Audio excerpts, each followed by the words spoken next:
You're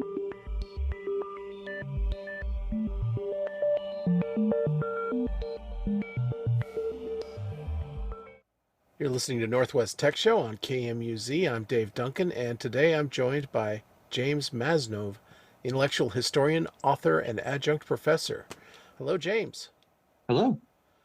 So I was just we were just poring over what could we talk about today, and the thing that kind of came to mind that was sort of in the news recently was a French publisher was arrested in London on terrorism charges, which sounds awful. And then it's just like, well, some London police wanted to look into his phone regarding some French protests, which kind of is free speech kind of issues, freedom of hmm association and all that, and no crime was suspected. So yeah, they call invoked what they call Section 7 of the Terrorism Act of 2000 and said they had the right to ask him about demonstrations in France. So that, of course, set off a round of calls for protests in London about that.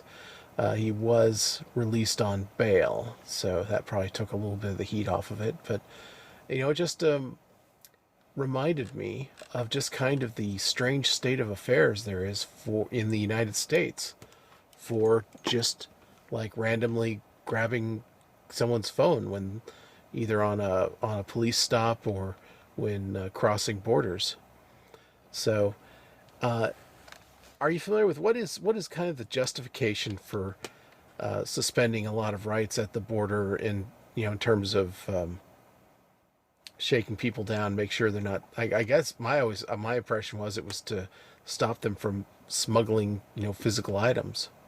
Yeah, it seems like there's the most latitude when it comes to border crossing, importation, things like that. And there are important differences between whether or not you're a citizen, Mm. if we're talking about, here in the United States.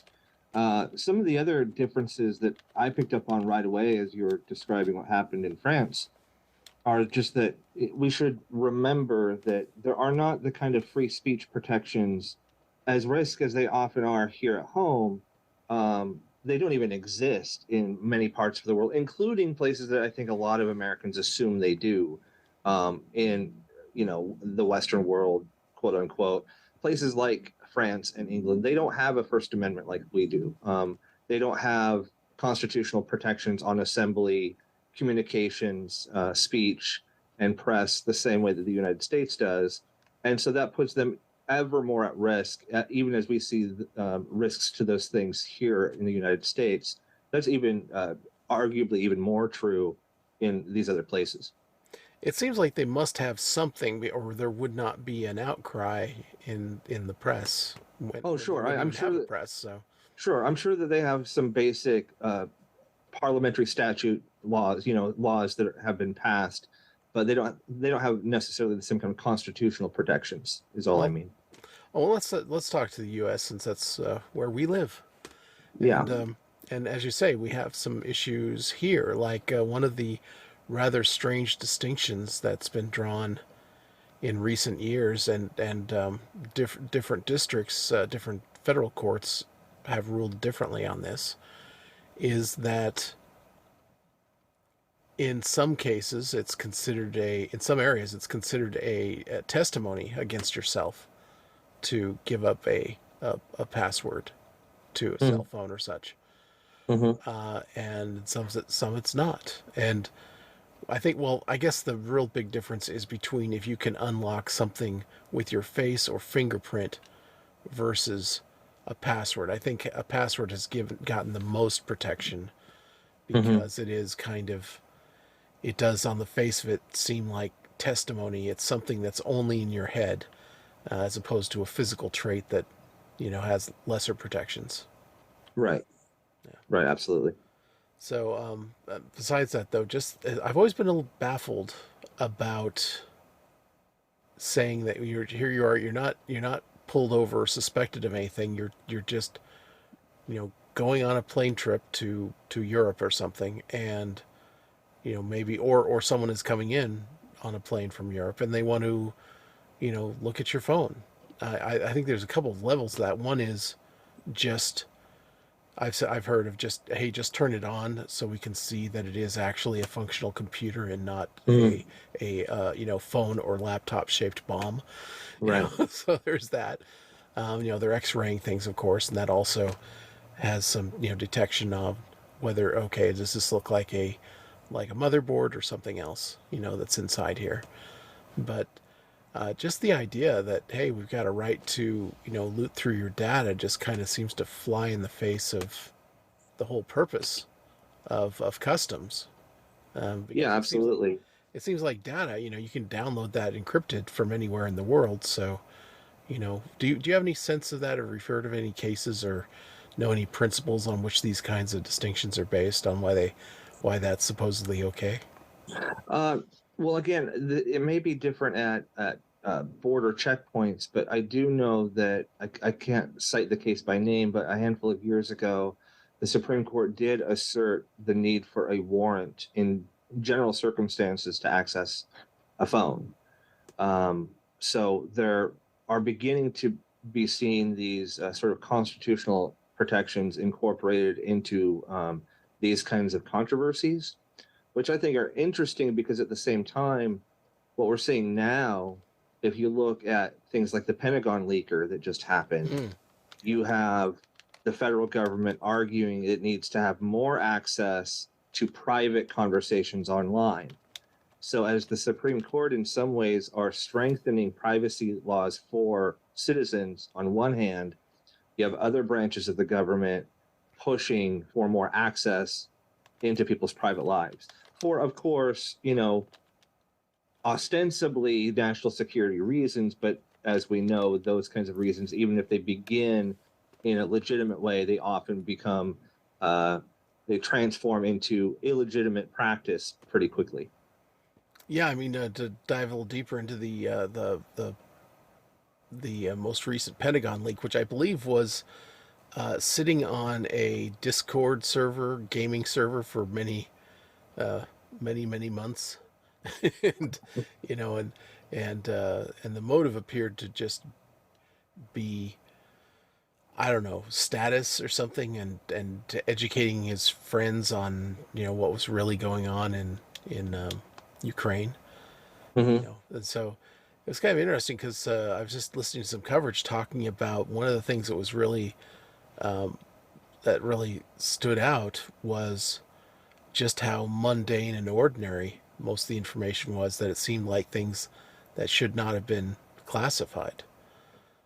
Of course, there are some stuff, I mean, you don't want to. I mean, I could see the reasons for not wanting to, do current operations or techniques, Mm-hmm. or operatives' names and things like that. But this was just, and I guess I could see why they certainly wouldn't want to release. Hey, this is some information about us spying on our allies.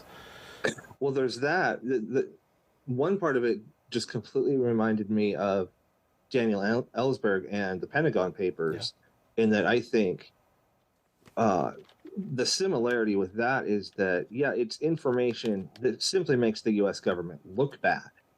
And that seemed to be the only reason that it was classified. There was no sort of legitimate national security reason for it, I would argue. Pentagon Papers, which was a very sociologically important leak. The detail doesn't come out too often is he said, well, the reason I didn't go to jail is because the FBI broke the law that made it impossible to convict him. Right. That wasn't an issue later on. It's like, oh yeah, yay, freedom of speech and blah blah blah. It's like, no, it was a technicality, Right. and it made it impossible to convict him. So later people didn't have that. One of the things I heard was that Reality Winner, who had a very small amount of stuff, had gotten the highest amount of conviction for like leaking a page of information, of anyone who's been tried under this. I don't Well, and know. there's still a lot up in the air with Julian Assange. Yeah, We're in the process of the U.S. In the process of extraditing him. They're making an example of him, which has yeah, become much more popular in the past 5 to 10 years. yeah. Once he was no longer sort of embraced by sort of center left journalists, he kind of got kicked to the curb. There was a time in the Obama era that he was kind of regarded in the pop culture as a bit of a hero. Yeah. But because of his sort of anti-Hillary stance in 2016, now these same people are perfectly fine with him being thrown in prison, which says a bit about American journalists, I would say. Yeah, and that also invoked the old problem with WikiLeaks, which was, here they were, okay, is it who makes people officially journalists, right? It's like you're a journalist if you're doing journalism, Right.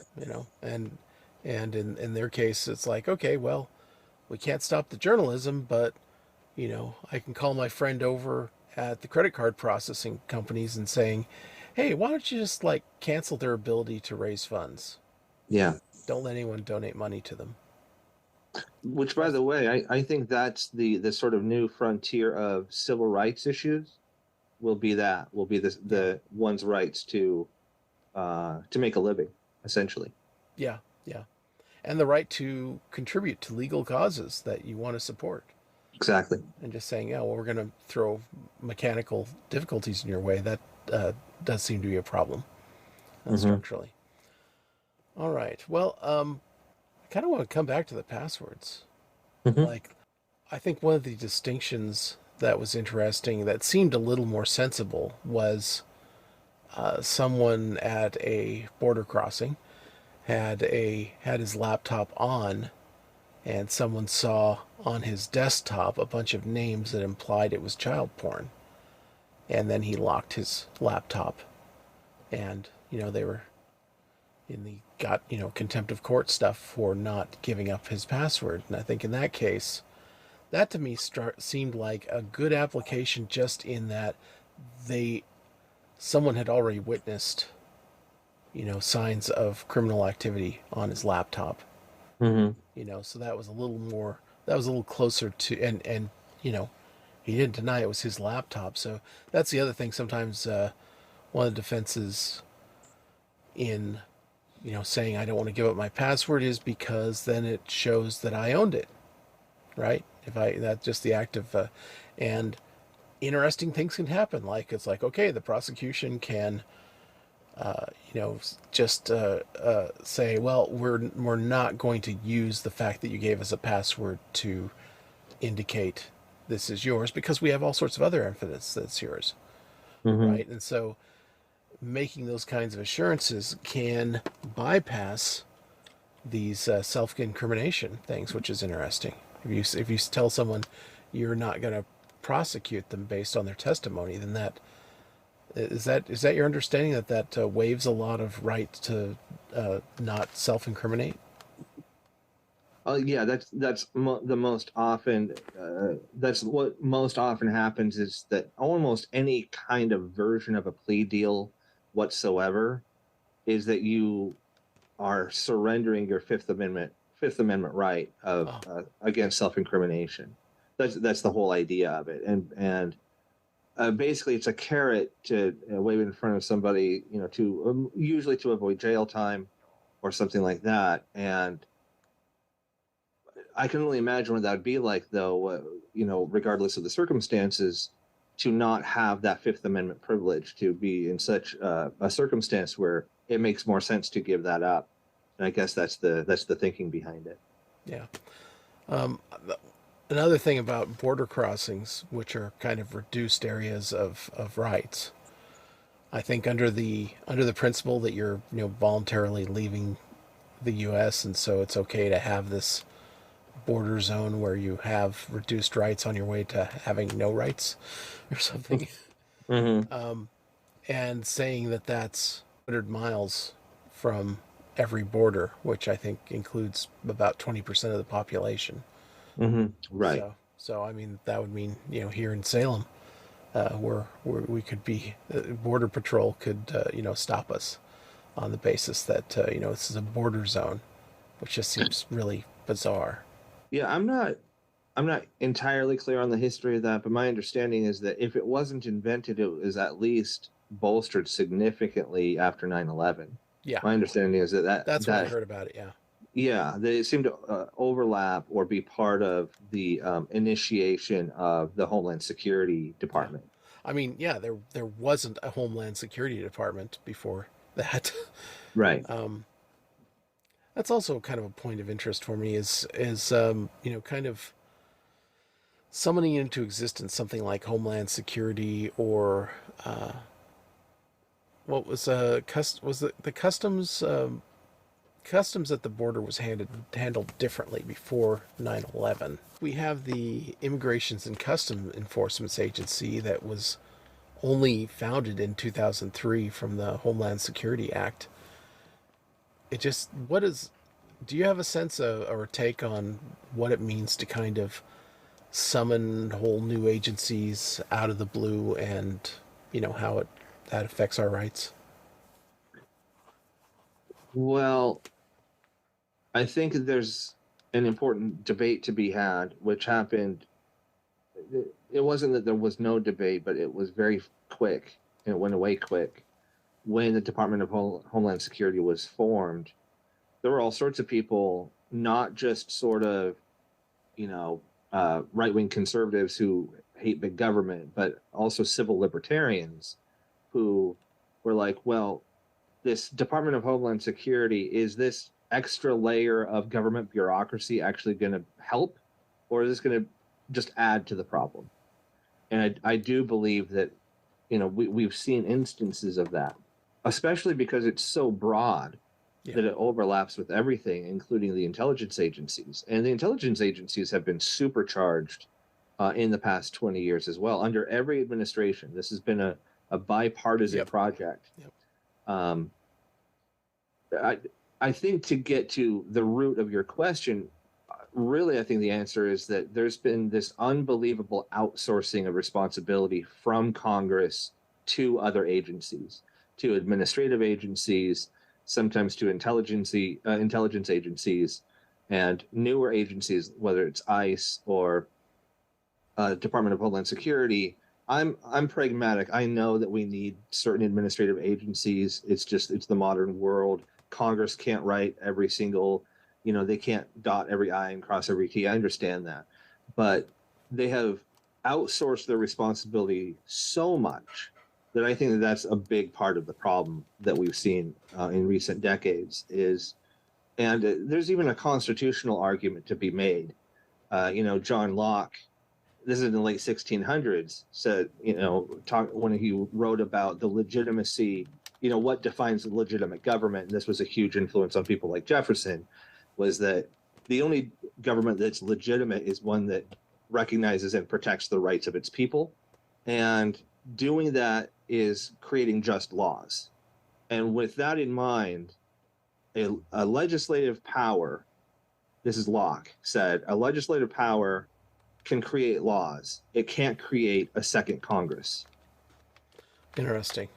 And so there should be recognized constitutional limits to this sort of outsourcing, particularly when it creates these bureaucracies that oftentimes it seems like it becomes make work for high level politicians to just sort of increase the revolving door between administrative agencies, the companies that those agencies are supposed to regulate, and then more sort of third branch powers as well. And they just make the rounds between these and go round and round. And it just seems like a government works program for politicians oftentimes.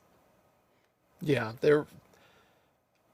It's interesting because there has been this legal construct of in the for the courts to defer to the expertise of agencies, Yeah. and that's been somewhat reversed lately. In that some of the new appointees from previous president just kind of arbitrarily deciding to set aside those decisions from specialist agencies without really much support. So, like for instance, the recent ruling on the ability for the state to ban a FDA approved abortion kind of drug Yep. that had been has been safely used for decades, and all of a sudden the court just sort of gave themselves the right to second guess the testing that went on, decades ago. It's like, Sure. well, this procedurally might have not have been right, and therefore, we're going to say it's fine to ban, a very important health drug. It's Yeah. used for things other than abortion too. Sure. So Well, it's a very complicated issue. The case you're mentioning specifically, as well as the broader idea of deference, with this specific case, the legal question, the constitutional question is, did Congress empower the FDA explicitly to issue this kind of drug?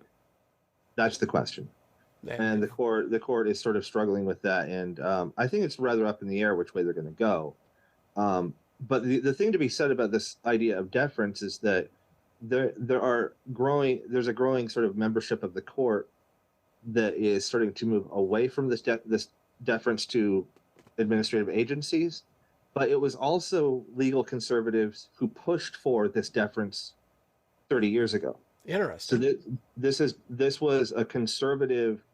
So actually, my new book. What were they trying to do originally when they were in favor of deferring?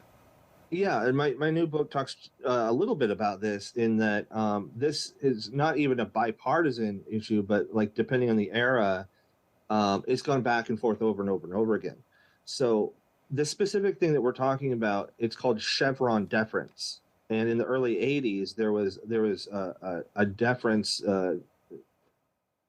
that came out of a certain case where literally the company Chevron was a party, and the decision created this precedent of, we will defer to certain administrative agencies and their expertise unless we're basically given a reason not to. And that was a very conservative position in the 1980s. And it was a conservative position toward Congress as well. This has kind of been lost in the memory hole because conservative legal action has been a bit more assertive and on the offense in recent times. But in the 80s and 90s, and even the early 2000s, but especially the 80s and 90s, conservatives were arguing that the courts were being too assertive and that they needed to defer not only more to administrative agencies, but also to Congress.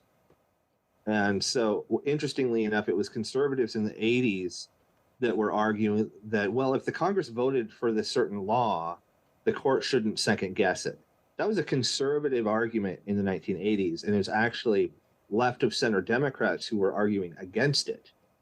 And in fact, one of the reasons that Robert Bork ended up not getting nominated to the Supreme Court was that he couldn't explain the importance of the Ninth Amendment, which has to do with the importance of unlisted rights in the Bill of Rights. But that whole concept of unlisted rights goes to this idea that you have rights whether or not they're written down, that we are privileged with all sorts of rights, not just that what is listed. Rights that are necessary for the rights that are enumerated, for example. Yeah, and so the concern was that an overly conservative court in the 1980s version, if they're too deferential to administrative agencies and to Congress, that those rights can be eroded even through democratic means. But that was the conservative issue, and there were both sort of liberals and progressives and libertarians fighting against conservatives in the 1980s for this position of deference, whether it was the Chevron deference in agencies or the deference to the legislative branch. 20, 30 years later, conservatives are in a completely different position now. So both parties have completely switched around. And that's partly what shameless plug, but that's partly what my new book is about, is that how the parties have flipped over and over and over again in terms of their view of the power of the court. I think the trend overall recently that I find disturbing is, kind of everything old is new again. Let's just go back and look at things in history that we don't agree with and see if we can flip them now to our political advantage. Be very selective, not pursuing them in some sort of systematic way, but just like, well, I don't like this, so now I'm going to nitpick that, and I'm going to say all the time that's past doesn't matter, and I don't need any new evidence. So this is disturbing. I think given the current level of non-functionality of the Congress, it's the kind of the wrong time to say, and now let's strip all the power out of the agencies and say only Congress can do anything. That's an interesting argument. That's a really good point. Yeah, I mean, we have to live here. Right. So, Right. it's like, yeah, we're gonna burn the house down to come up to code. It's like, but Right. But so we've talked about the administrative agencies, we've talked about Congress, but there's also been deference from the courts and from Congress to the world of finance. yeah, yeah, and I am reminded of pallets of cash being sent to the Middle East, Yeah, and just like, oh, we don't know where it went. exactly. Yeah, yeah. Anytime there's big changes, there's and big movements in society, there's opportunities for corruption.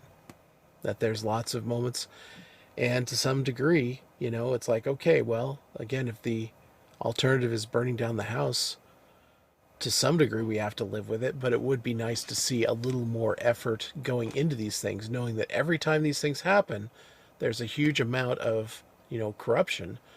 Is to Hmm. have some general principles. So it's like, okay, when this comes up, because it comes up over and over again, what are some what is the most bang for the buck outlines, rules of thumb you can use to build these things so they don't get abused like this? Because it's usually it strikes me, not that people did something super tricky to abuse these things, but they just did the most obvious abuses. Yes. It's like, well, okay, if you're, you know, it sort of smells intentional. It's like, okay, I'm periodically we have these upheavals where we can like strip back all the protections and take off all the safeties and do something because it's an emergency, and using that as an excuse to not take basic steps to prevent this sort of thing, and knowing that the people that support them, the richest people in society, will disproportionately benefit from any big shifts going on. So Right. rough. And yeah, and one need not be an anarchist, which I am not, to to see that there are some real risks when you have any sort of program of any kind, no matter how well intended, if you don't have accountability. I feel like that's what Yeah, we're talking about. Is it's this lack of accountability. It's this constant lack of governmental institutional accountability, and that's why it never changes. I think. yeah, yeah, and that's avoidable. They just Yeah. don't choose to avoid it. There are visible sins and invisible sins, and there just seems to be a very great enthusiasm for committing invisible sins, the ones that most people would not recognize as a problem right off. Or it's the person going into something after having denied all the evidence for 20 years or something, and the impact comes home. They're like, well, who could know? It was all so mysterious, right? And it's like, Right. well, yeah, that's you ignored experts, including scientists in your own organizations that were saying X, Y, and Z, and that wasn't good for the bottom line short term. Short term. So you Yeah. just said, well, we're going to pretend like we didn't hear that, la la la la la, and go on our merry way because no one else has that data, and so as far as they know, nobody saw this coming. Right. Yeah. All and right. and not and not to turn this all background onto COVID or anything, but whether it was the programs in the wake of what happened, those who were allowed to work and be out in the world, and those who were not Oh, allowed to be essential workers, yes, essential workers. Thank you. which basically And meant expendable workers. well, and so somehow in its infinite wisdom, the US government and the individual state governments decided that big box stores were essential, but your local small business was Ah, not, yeah. you know, and that's had enormous ramifications as well. Well, you're not essential if you're not being paid minimum wage. It seemed like that was the rule of thumb, right? There you If go. you're paid well, you're not essential. Yeah. You're not expendable. You don't have to go work in circumstance like the meat packing was ridiculous. Hmm. Like, hey, let's just continue business as usual, shoulder to shoulder in a time of high Right. contagion. It's like, yeah, big surprise. What? People Yeah. got sick? What? Right. Right. All right. Well, James, we've had another fun and roller coaster ride of an hour. Yeah, it's always great. Let's finish up with just reminding people of what is your new book, James? My new book is called Rights Reign Supreme: An Intellectual History of Judicial Review and the Supreme Court. And I'll be doing a book signing in Monmouth on April 29th at 7 p.m. And it's free admission, no obligation to buy the book, though it will be set for sale there at a considerable discount. Okay.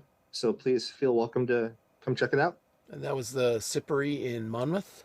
At the Sippery in Monmouth. That's right. Very cool. And there'll be some Q&A there, which That's is right. based on these conversations is going to be fun. Yeah, I'm looking forward to it. Thank you very much. All right.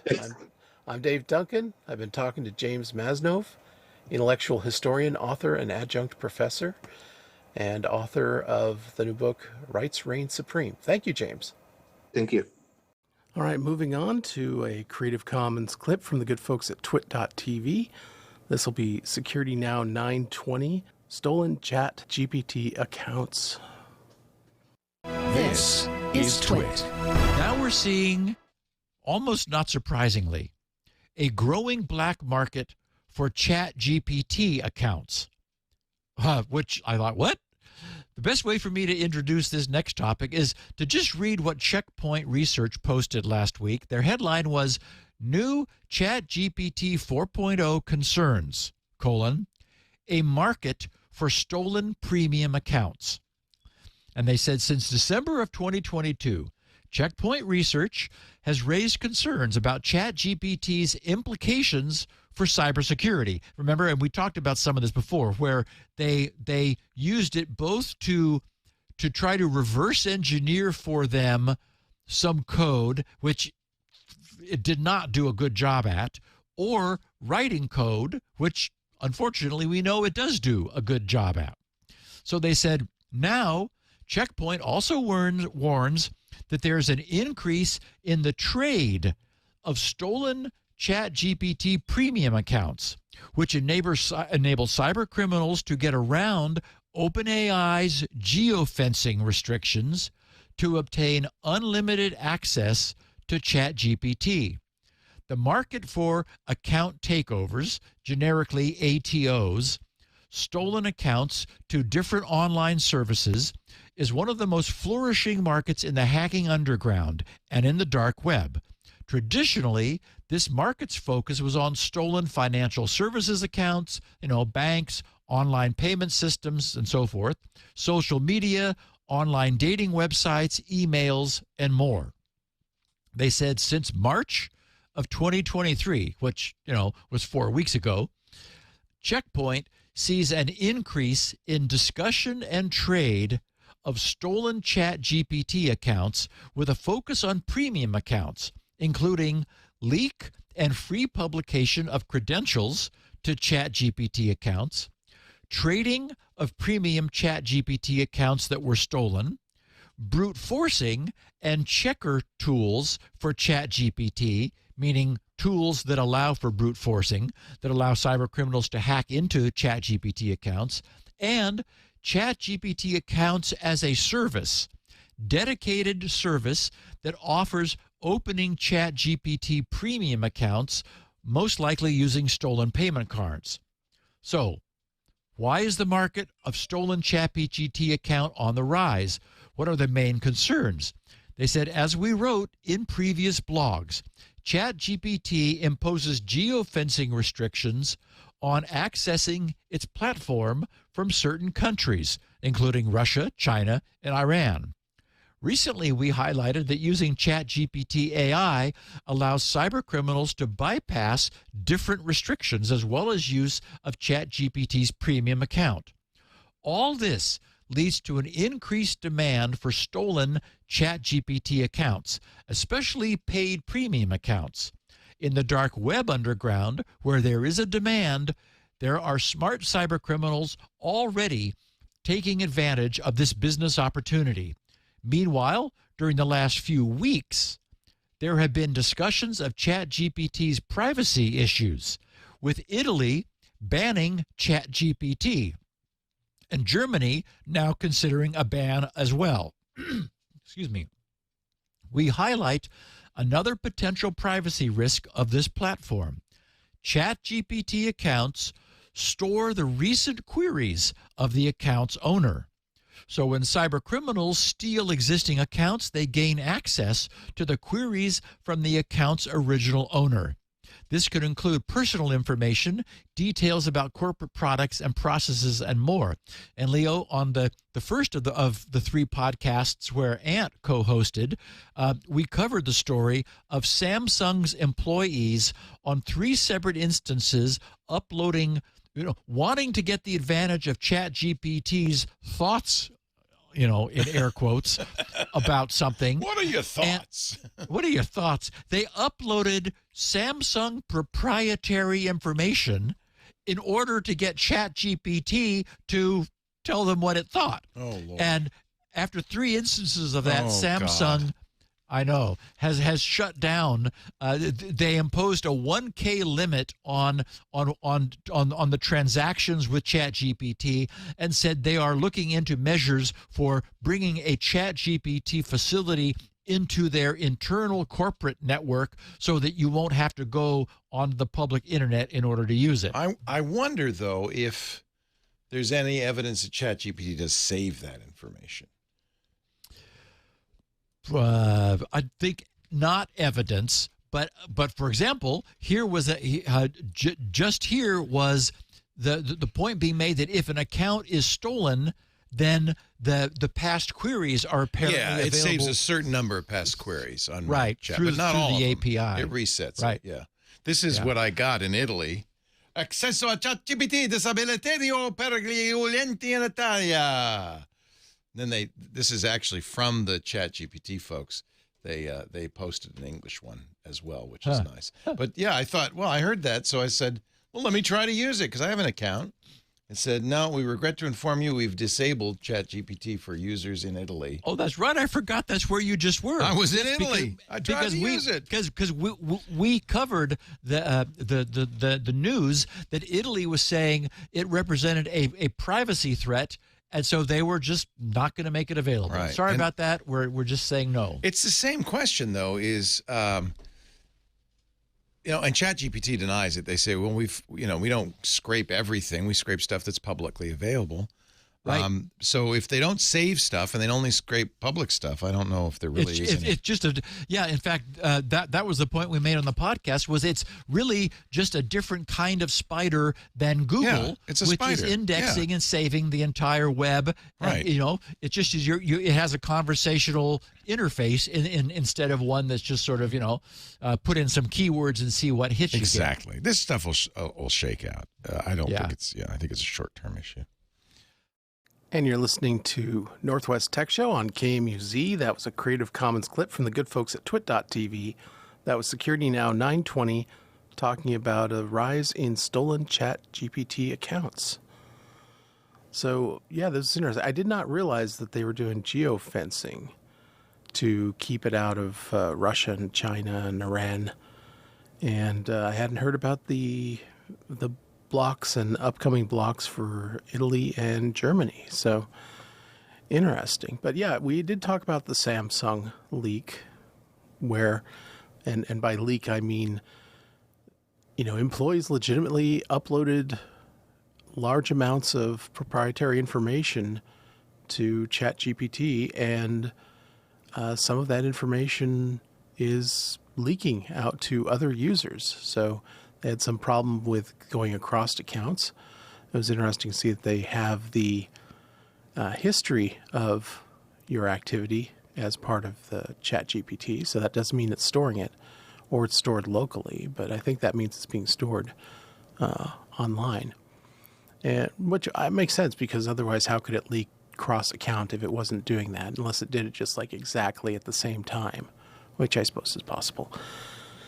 But yeah, and as Leo said, this will kind of even out later on. But, some places are trying to bring things in-house. We talked last week about homomorphic encryption startup trying to offer services in general, like ChatGPT, in a way that the third-party service never actually sees the data. Homomorphic encryption is this rather counterintuitive branch of mathematics where for a certain process that doing that process on encrypted data results in new encrypted data that can be decoded with in the same way that the original could be decoded without actually knowing what is inside. So as you imagine, that's kind of difficult. I guess the simplest thing would be to say addition. Say that your encryption process is that you double everything. And then you send these numbers to a third-party service that adds them all up for you and sends back the total. And you know that you need to divide by 2 and account for how many how many different items that you uploaded and all that, and you'll be able to get the result. Now, in that example, it's more work to put it in and decode it than it would be just simply add up numbers locally. But for more exotic processes and proprietary processes, it can be protective for the people on both ends to do this in an encrypted way. It's like, well, you don't want to give me your data, and I don't want to give you my code, so we'll agree on this encryption standard where you can send stuff to me and I can work on it and send you back processed data without you having my code or without me having your actual unencrypted data. So it's intriguing.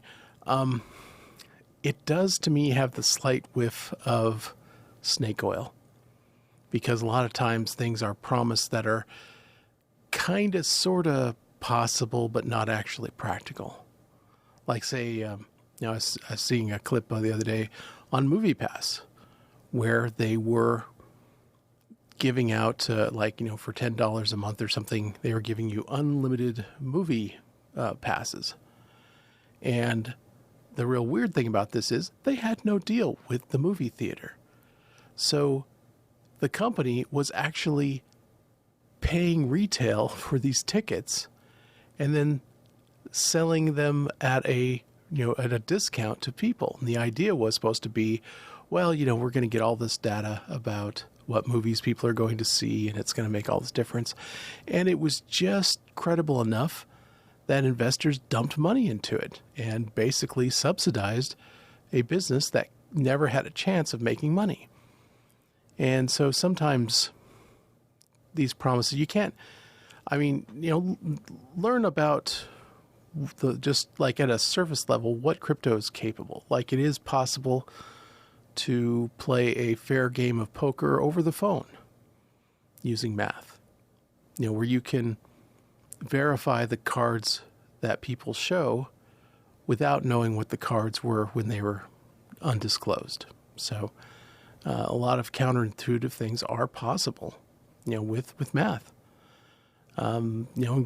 Public cryptography is a little counterintuitive. It's like a mathematical tunnel where, one side is opened by the secret key and one side is opened by the public key, and whatever gets coded with one could only be decoded with the other. That actually works and is the foundation for most of modern cryptography between people. And but it is, like a lot of these things, it is very cumbersome and time consuming. And it, like homomorphic encryption, it takes a lot longer to deal with than other kinds of encryption, which are kind of optimized for speed, because you're trying not to give away information either direction. So these things, it is possible to understand what these things are capable of doing without actually knowing the math. And that's what I encourage people to do, is have some curiosity. Go look up homomorphic encryption, and someone somewhere out there has probably done a really good video on exactly what it's capable of how much it slows things up, etc., and how sophisticated a process it is practical to approach in this way. Now, the other thing is, of course, that Large processes can be built up from small processes. Like all of computers are based on the logical gates of, and, or, and not. So from that, you can build up microcode. From microcode, you can build up computer instructions. And from computer instructions, you can write, software. You can write code for computers, and you can compile to that machine language and create and use libraries and such to do amazing things in a very short amount of time. But at the base level, it's something simple that's built up. Same thing as like, cyber attacks. They only get better. They never get worse. So you have to, keep up your defenses. First, if you can make a program or a service crash, then usually that is just the first step to being able to make it run arbitrary code. So, that's something good to know.